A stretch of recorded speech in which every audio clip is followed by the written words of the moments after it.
Good morning and welcome to today's College Football Playoff Champions News Conference.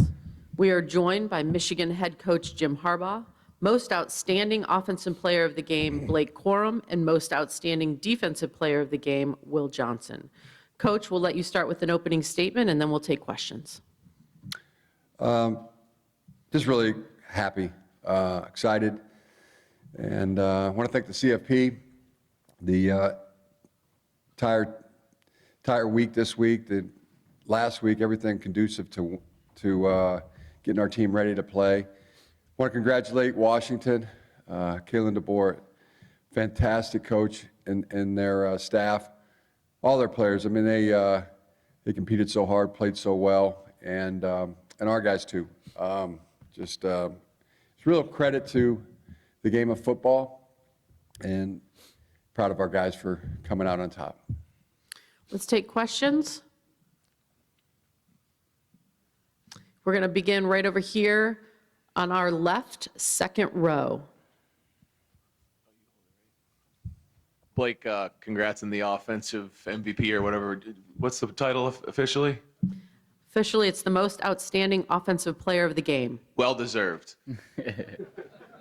Can you also speak to the performance of your running back mate, Donovan Edwards, and just how you guys were able to do it together on that big of a stage? Yeah, he kicked it off nice and early, you know, with two. I think it's the first time ever in the CFP era that someone had two 40-yard touchdowns, and, you know, Donovan deserved it. Donovan deserved it. The Don's back. You know, I loved seeing it. Shout out to Don. I love him a lot. Take our next question slightly further back on our left. Jim, after the game last night, you mentioned the team being innocent. I was wondering if you can expand on that a little bit. Yeah, people asked how we dealt with the distractions, and that was one of the ways we dealt with it. We knew we were innocent, so we stood tall, upright, and innocent.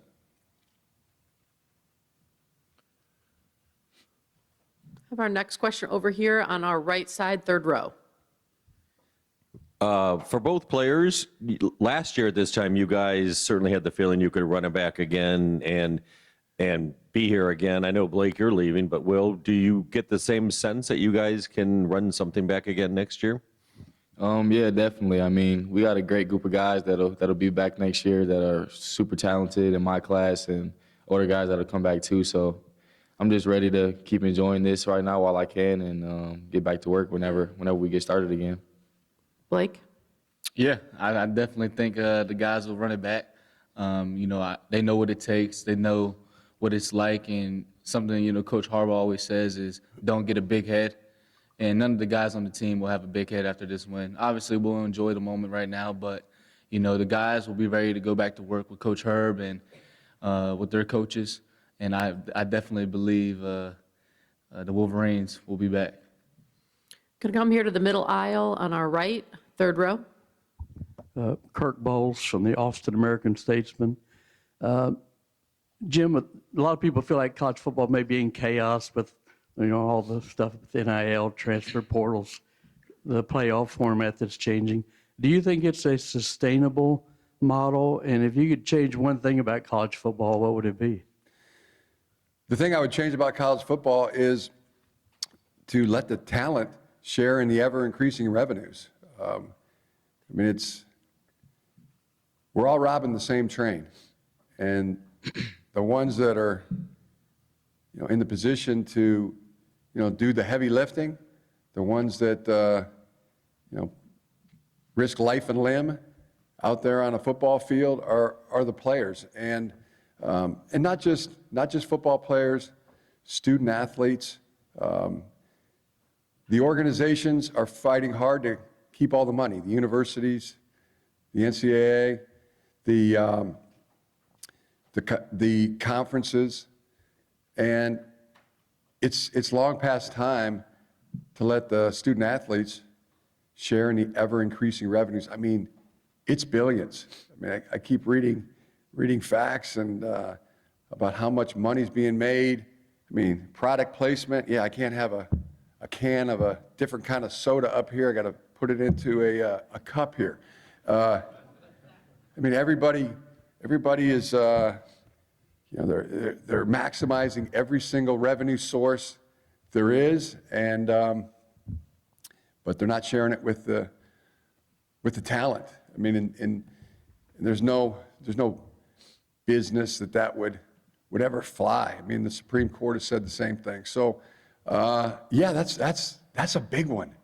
Yeah, I would change that one. And there needs to be a voice for the young people, the student athletes. Right now, there is no voice. I mean, there are armies of attorneys, and I've seen them, at the NCAA, I've seen them at the universities, the conferences, and then, if they don't have enough firepower legally, I mean, they go out and hire, the tall building law firms, and they get more firepower. It's just, but there's no voice for the student athletes right now. And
the conference commissioner,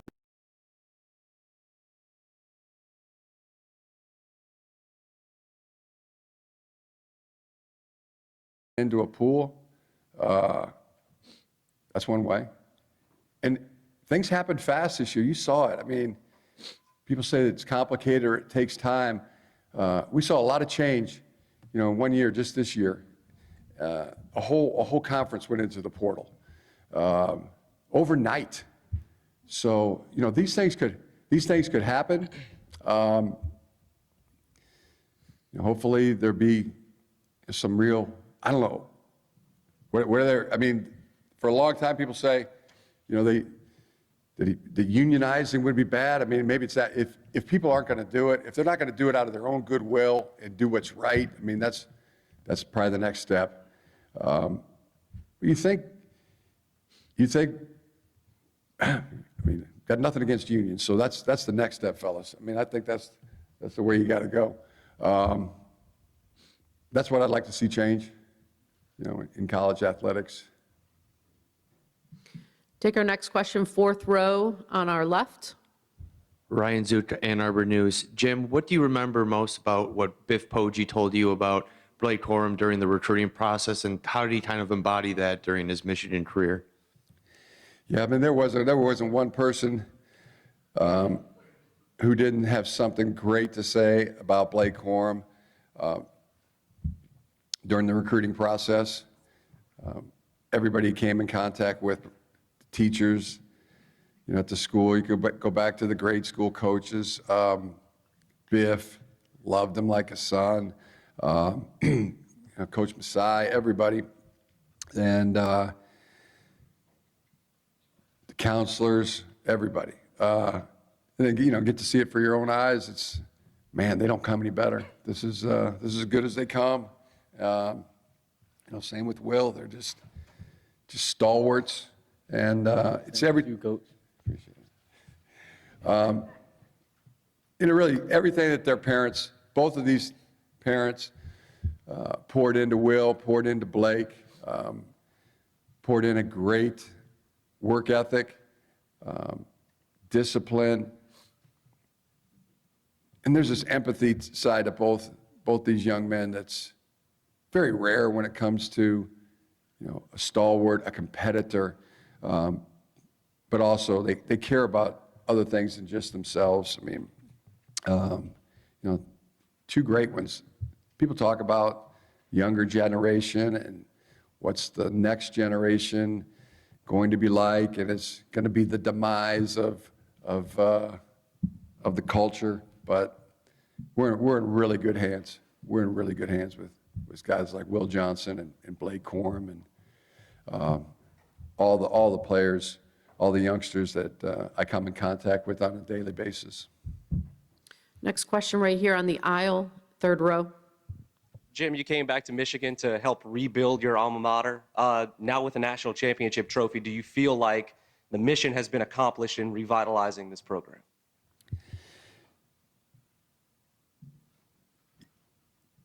It's been a team effort all the way. Nothing fancy, no surprises, just good old-fashioned, roll up your sleeve, hard work and teamwork. It's been a beautiful thing. It's so often the goal is you're chasing perfection, and it's hard to be perfect, and rarely comes around. And you hope to achieve excellence along the way, but gosh, yeah, it was perfect. It was perfect 15-0. Congratulations. It wasn't just resolution, guys just talking about it. It was repetition, daily repetition, good old-fashioned hard work and teamwork. Come over here on our right, second row on the aisle. For any of you guys, after completing this journey here in Houston, is it safe to say this city will always have a special place in your hearts? Let's start with you, Blake. Start with me. Oh, 100%. 100%. This is the best game. I've been playing ball since 6, and this is the most fun season, first of all. Team 144 is a very special team, and when we talk about brotherhood, Team 144 is the definition of brotherhood. But that game yesterday, that goes down as the greatest game I've ever played in because of who I played in it with. And definitely Houston will be remembered forever. Will? Yeah, definitely. I mean, it's my first time being out here, but like Blake said, just having these memories with my teammates, just enjoying these last days we had with this Team 144, it's meant a lot, meant everything. And that game, I'm still trying to grasp everything that happened yesterday, but it's a great feeling. Yeah, likewise. We had a great time here in January of 21 with the family, Sarah and the kids. We're here for the Bear Bryant Award, and my little guy Johnny, I mean, he wants to be an astronaut now because of that experience and going to NASA. But yeah, this definitely takes it to an even another level. Hospitality was tremendous.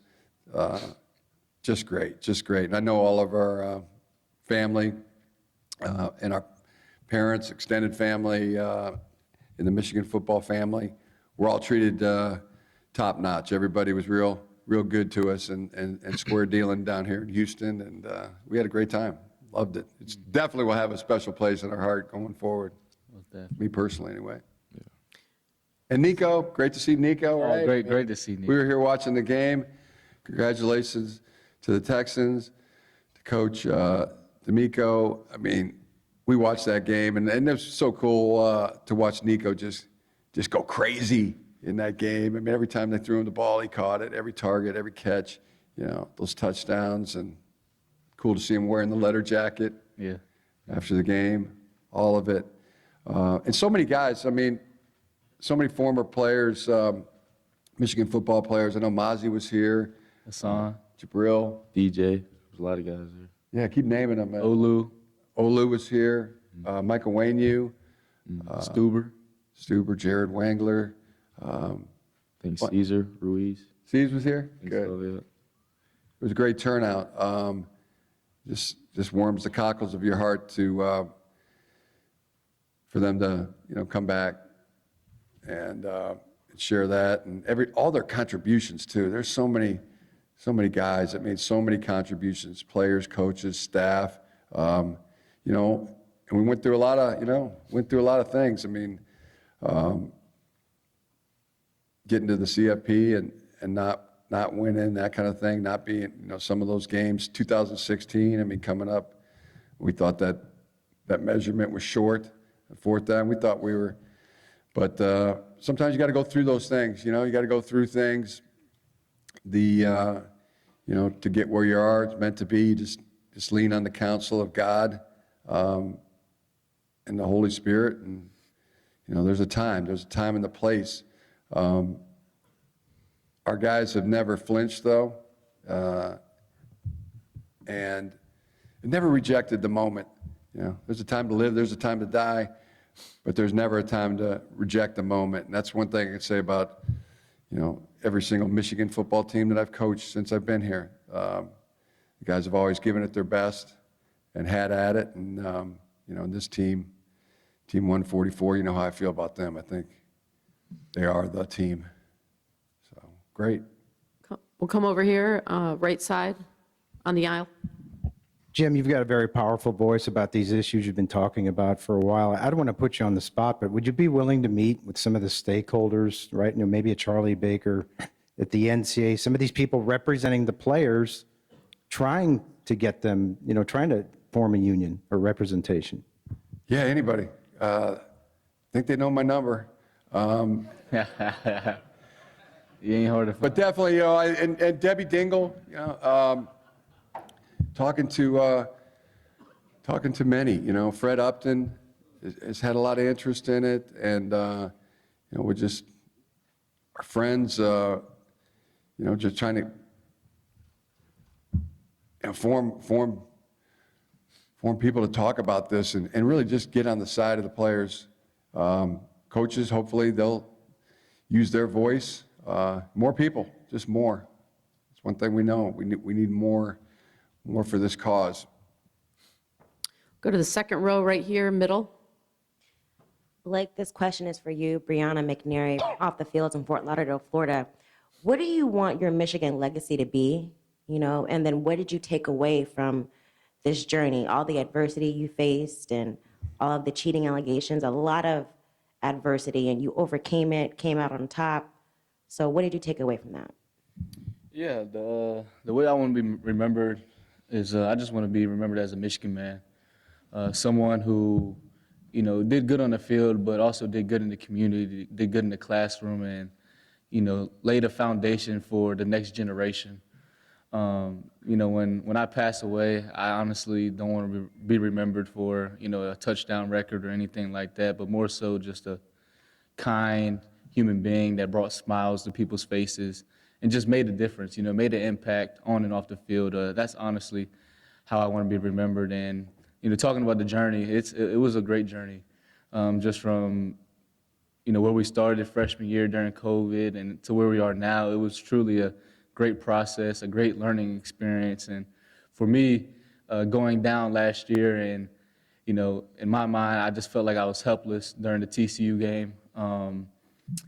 It was a great journey. You know, I grew as a man, I grew as a football player, and most importantly, I grew as a leader, which I think has helped, you know, Team 144 get to where we are today, along with the rest of the leaders on the team. So, you know, I've embraced every part of this, and, you know, I just want to thank Coach Harbaugh for everything he's done. Best coach in the nation. I'm so glad, you know, I've been coached by him for the last 4 years. Can I get that in writing? Oh, most definitely. We're going to go back to our friends on the dais up there. Mark Pearson, WNEM, CBS affiliate, Saginaw, Flint area. I know obviously celebrating here in Houston is fun, but what are you expecting the atmosphere to be like when you get back to Ann Arbor? Electric. Yeah, well, we're pretty excited about that. Hearing some good things. Parade. I think everybody just wants a parade. I mean, talking to the players. Hey, what do you guys want? What do you want to do? Celebrate this? And go, we love a parade. So who doesn't love a parade, right? Who doesn't? We're going to move over here to our left. Hey, for Blake and Will, the NFL's been interested in your coach for years. How do you guys deal with, well, he might be back, he may not be. How do y'all deal with that? Will? I mean, there's a reason they're so interested in him. I mean, he's a great coach. He deserves to be looked at in that light. But I mean, I'm not too worried about it. I trust whatever decision he makes is best for him and best for the team. And I'm just trying to enjoy where we are right now and worry about anything like that when the time comes. Blake? Yeah, We're interested in you, Blake. They're interested in you, Will. Like Will said, Coach Harbaugh is such a phenomenal coach. And if you look up just his legacy as a player and as a coach, he's won everywhere he's gone. And maybe it took a couple years, but Coach, at the end of the day, is a winning coach, and he's won every single place he's been to. And so who wouldn't want him? Who has it better than Coach Harbaugh? Nobody. So, when things come up like that, we're like, hey, Coach, you got to do what's best for you. We just stick to the task at hand. But when you have a great coach like that, everyone wants a piece of you. And, I'm just glad, the University of Michigan has Coach Harbaugh. We're going to go down here, fourth row on our left aisle. All right. Mark Russell, QB, Houston area. This question is directed at Coach Harbaugh. So you played for the great Bo Schembechler. So I know rest in peace for him, but what would that mean to him, smiling down from heaven, and also what it means to you being a former player of Michigan, being able to win a national championship as a coach? So much. I think about that. I think about Bo Schembechler in heaven looking down, and I think there's some things he'd be talking about coming off the ball with lower pad level, and but I think he'd be really, really pleased. Rushed for the ball for like 300 yards. He'd really love Blake Corum. He would love him. Like we do. Yeah, just makes you feel good. Other things, I mean, to get to 1,000 wins this year, that was such a thing. We were just for a couple of years now, we've been counting that down. To do it this year, do it in this fashion, now have 1,004 wins. No team has won more. It's in the video that we. My dad Jack and I wrote back in like 2015 that James Earl Jones narrated. No team has won more. No high school team has got to 1,000 wins. No pro football team. No college team. That's something that 144 years of players, coaches, staff. We feel that. We know contributed to that, and we're very proud of that. And to get there first, it was a race, it was a challenge, and our guys stepped up to it, and with aplomb. So many things. We're just happy and proud, and go blue, guys. Guys did a job and did it great. Take our next question in the back on the right. Jim, your father told us last night that you always want to challenge. It's what drives you. What do you think your next challenge is? What do you hope to accomplish the rest of your career? Back to everybody. It's always either people want to look at the past or look at the future. Definitely going to just enjoy this, as Blake said. This is one of those moments where it was a great feeling last night, and as good as the one waking up this morning. Okay, that wasn't a dream. That was real. We're national champs. Yeah. And we're going to look forward to the happy flight back to Ann Arbor today, and the parade. Hadn't been in too many parades. That'll be fun. That's gonna enjoy that. really looking forward to it. Come over here on our far left on the aisle. My name is Thomas Hauk, Michigan minority. December 30th, 2014, in a cold winter day in December, you came to Michigan. And to see you and your father and your mother and your family celebrate, what was that feeling to celebrate with your family? And your dad was jacked. I'm just letting you know, your dad was jacked last night during the tunnel. Oh, I know. He's screaming, who's got it better than us? And I screamed with him, but just be honest with you. But how does it feel to be with your parents and you have your whole family there last night? It was the best, felt the best. And it was great to see all of our families down there, shoulder to shoulder. Hugged my dad, and he hugged me so hard, his head, like, cut the bridge of my nose, just my glasses went. Should have took my glasses off. But felt great. Mom, brother, sister, brother-in-law, sisters-in-law, nieces, nephews, just everybody, all the families, together was beautiful. It's a beautiful thing. Felt great. Yeah, and that was I remember it well. That was a very cold, wintry day, and temperatures in the minuses. That was like, what a day. We love the changes against the seasons in Ann Arbor. Love these guys. Love the way they just, they rise to the challenge. They never get bitter. They get better. It's just a great time. Great. A lot of things you're thinking about, nostalgia and things, and just a really good feeling. Thank you for the question. We can take our final question right over here on the right on the aisle. Yeah, Coach Harbaugh, Chuck Culpepper from the Washington Post. The day you were hired, think about it, here you were hired at a place for which you had a deeper and stronger affinity than most coaches when they're hired somewhere, I think it's fair to say. And then for the first 6 seasons, you were usually very, very good, but still trying to get to great where you are now. How hard were those 6 seasons? How trying were they in retrospect? I don't know. I don't know how hard they were. I never really looked at it as hard. I don't.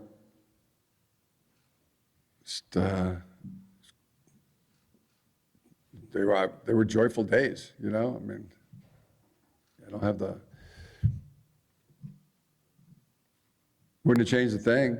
I got a few regrets. But just a few, and just some of the best times.